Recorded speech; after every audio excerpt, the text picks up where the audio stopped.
আপনারা যারা বিশেষ করে বিবাহ করে বিদেশে চলে যান, স্ত্রীকে দেশে রেখে তাদের বিধানটা কি, তাদের হকটা কি, বা তাদের সম্পর্কে কোরআন হাদিস কি বলে, এ সম্পর্কে আমাদেরকে জানতে হবে। এক ভাই জানতে চেয়েছেন। তো বিশেষ করে যারা স্ত্রীকে রেখে বিয়ে করে বিদেশ যান তাদেরকে দুইটা ভিসা নিতে হবে। একটা হলো এম্বাসির কাছ থেকে ভিসা নিতে হবে, 2 নম্বর হলো আপনার স্ত্রীর কাছ থেকে ভিসা নিতে হবে। সেটা হলো স্বেচ্ছায়, স্বইচ্ছায়, কোনো অনুনয় বিনয় চলবে না, কোনো প্রেশার ক্রিয়েট করা যাবে না। এমন অবস্থায় যদি কোনো স্ত্রী তার হাজব্যান্ডকে ভিসা দেয় বিদেশে যাওয়ার জন্য, সেটা ভিন্ন কথা। তারপরও বিশেষ করে আপনাকে মনে রাখতে হবে যে আপনার স্ত্রীর প্রতি কিন্তু আপনার হক রয়েছে। আল্লাহ পাক রব্বুল আলামিন এ সম্পর্কে কোরআন শরীফের সূরা নিসার 34 নম্বর আয়াত নাযিল করলেন। আল্লাহ পাক রব্বুল আলামিন বললেন কোরআন কারিমে সূরাতুন নিসার 34 নম্বর আয়াত নাযিল করে আল্লাহ পাক রব্বুল আলামিন জানিয়ে দিলেন স্বামী স্ত্রী সম্পর্কে।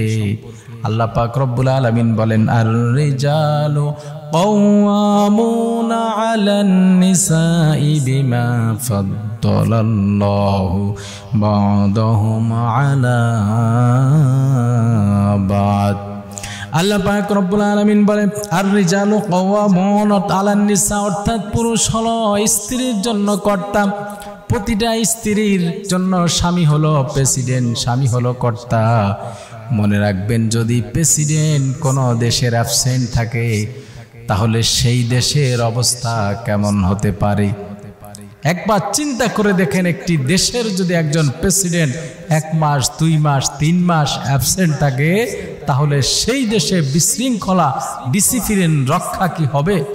সেই দেশের সমস্ত ডিসিপ্লিন ভেঙে চুরমার হয়ে যাবে। ঠিক তেমনি একজন আর রিজালু কওয়ামুনা আলান নিসা, আল্লাহ পাক রব্বুল আলামিন বললেন স্বামী হলো স্ত্রীর কর্তা। বিমা ফাদ্দালাল্লাহু বা'দাহুম আলা বা'দ, তাদের একজনকে অন্যজনের উপর এজন্য যে আপনার শ্রেষ্ঠত্ব দান করা হয়েছে, তারা যেন পরস্পরে সুখ শান্তিতে বসবাস করতে পারে। আপনি চিন্তা করেন, যেমন দেশের একজন প্রেসিডেন্ট অ্যাবসেন্ট থাকলে পরে সেই দেশ চলতে পারে না, ঠিক তদ্রূপ আপনি হাজবেন্ড, আপনি 2 মাস 6 মাস, আপনি 2 মাস 6 মাস মেনে নিয়ে যায়, সর্বোচ্চ 1 বছর মেনে নেওয়া যায়, কিন্তু 2 বছর 4 বছর 5 বছর এমনও হাজবেন্ড আছে আপনার 10 বছর পর্যন্ত বিদেশ যাপন করে, এরপরও বাড়িতে আসে না, শুধু মরার আগে, শুধু মরার জন্য দেশে আসে। ভাই হ্যাঁ, বিদেশে যাবেন না কেন? বিদেশে যাবেন, আপনাদের অবদান সবচেয়ে বেশি।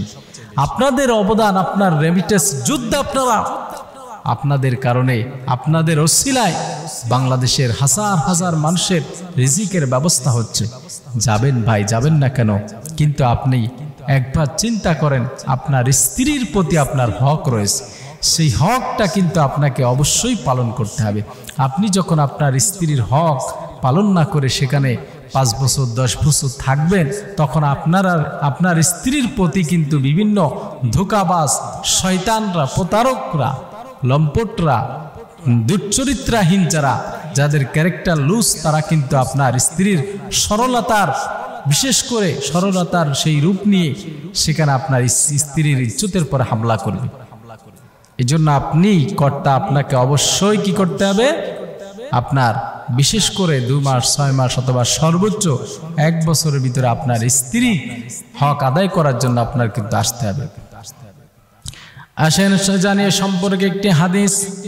হযরতে ওমর ফারুক রাদিয়াল্লাহু তাআলা আনহু, তিনি যখন খলিফা ছিলেন, খলিফা থাকা অবস্থায় হযরত ওমর ফারুক রাদিয়াল্লাহু তাআলা আনহু রাতের অন্ধকারে তিনি সিকিউরিটি গার্ডের মতো তেনার সমাজের ভিতরে যারা ছিল, সমাজের ভিতরে যারা বসবাস করত, তাদের খোঁজ নিতেন।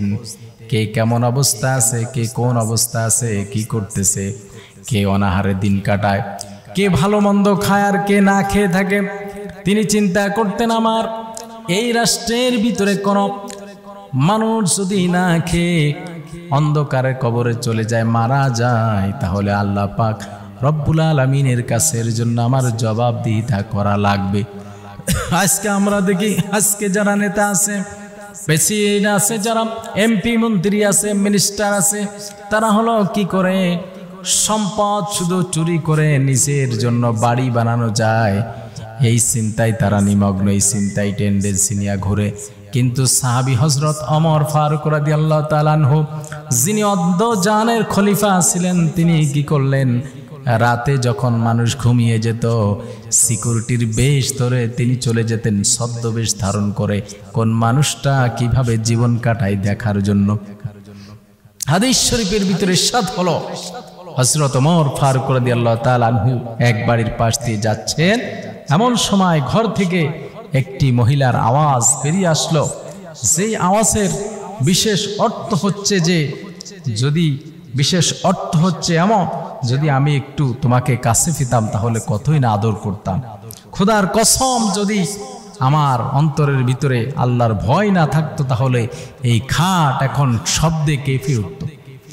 হযরত ওমর ফারুক রাদিয়াল্লাহু তাআলা আনহু এই কথা শুনে আশ্চর্য হলেন।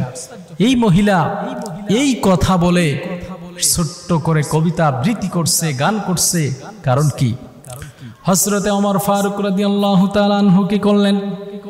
দ্বিতীয় দিন যখন তিনি রাজপ্রাসাদে যখন তিনি বসলেন, লোক পাঠালেন ওই মহিলাকে ডাকার জন্য। মহিলাকে ডেকে আনতো। মহিলা রাতে কেন এমন কবিতা আবৃত্তি করল? মহিলাকে ডাকা হলো। মহিলাকে যখন ডেকে আনা হলো, মহিলাকে হযরত ওমর ফারুক রাদিয়াল্লাহু তাআলা আনহু জিজ্ঞাসা করলেন, গত রাত্রে তুমি কি এমন কবিতা আবৃত্তি করছিলে? বলল, হ্যাঁ করছিলাম। বিকজ, কারণ কি? হযরত ওমর ফারুক রাদিয়াল্লাহু তাআলা আনহু বললেন, কারণ কি তুমি এই কবিতা কেন আবৃত্তি করছিলে? তোমার মনের ভিতরে এত কষ্ট কেন?